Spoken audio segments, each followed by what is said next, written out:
Depending on what car you came from, picking tint for your Tesla does present new challenges, mainly because Teslas have a lot of big windows. You're worried about the extra heat coming in, which affects your energy consumption, which affects the range, or even just the fact that more light coming in also means less privacy.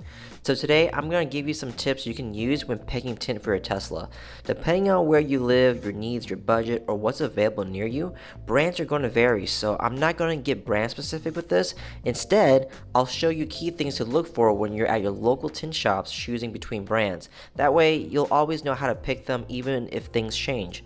I've noticed two main groups of Tesla tint buyers. The first group prioritizes privacy for the sake of having darker windows. Not because they think it blocks more heat, but just because they want that darker look. Purely aesthetics. If you want to go really dark because you think it blocks more heat than a lighter tint, you fall more into the second group we'll talk about in a second. But for now, if you're doing it for the dark look, it's actually really simple when picking tint. I suggest looking at dyed tint. They're considered entry level because they don't have much heat rejection, which is what drives up the cost on tint. You can either Google dyed tint or just ask your local tint shop to show you the dyed options, and you'll notice a number after each tint like 30, 35, 55, 20, 15, etc. Or you'll see something that says VLT percentage on the spec sheet. This number refers to the darkness level of that tint. The lower the number, the darker it is. The number represents how much light comes through. It's all personal preference how dark you want to go, along with what's legal in your state. In Texas, the most popular shade for Teslas is about 30 to 35% for the sides and the back. Ys and X's have darker windows already in the back, so those will get even darker with tint. If you just want to match the fronts to them, you'll want about 15 to 20% for the front two windows and nothing else for the back. But even then, it may not be a 100% match.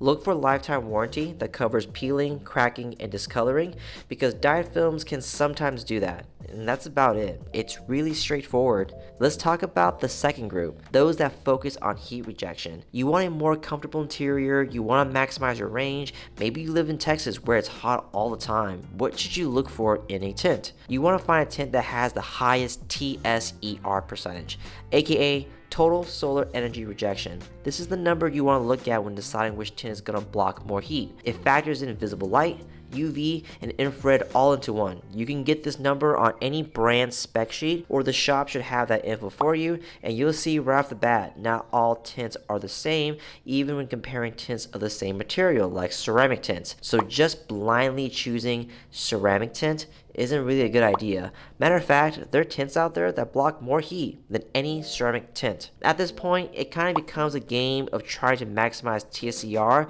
with whatever shade you want to go with, while still being legal. If your state allows it, tinting the front windshield and sunroof help a lot, and you'll be able to find tints that are really light and really clear, but block more heat than the darkest films out there, which are great for windshields, or for people that just don't want dark windows but good heat rejection. 70% is pretty popular for windshields and sunroofs, but some people will go 30 on the sunroof for a darker cabin. Look into ceramic tints and infrared dispersion tints, and avoid metallic or dye tint for this. So just to recap, if privacy is your main concern, I recommend looking at dyed films and finding VLT percentage you're happy with, and make sure you get something with lifetime warranty. If heat rejection is your main concern, you want to compare TSER percentages between brands of the same shade, so the same VLT percentage or very similar. Higher the TSER, higher the heat rejection. Ceramic tints and infrared dispersion tints will be your main focus.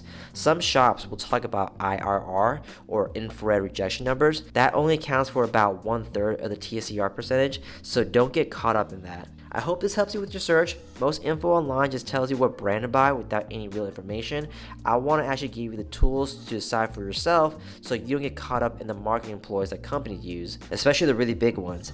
Just because they have a bigger marketing budget doesn't always mean their tint is the best. If you want a little bit more info on the categories of tints, I made a video on that I'll link below, so then you can watch that. If you have any questions, you can always leave them down in the comments below, and I'll try to answer them when I see them.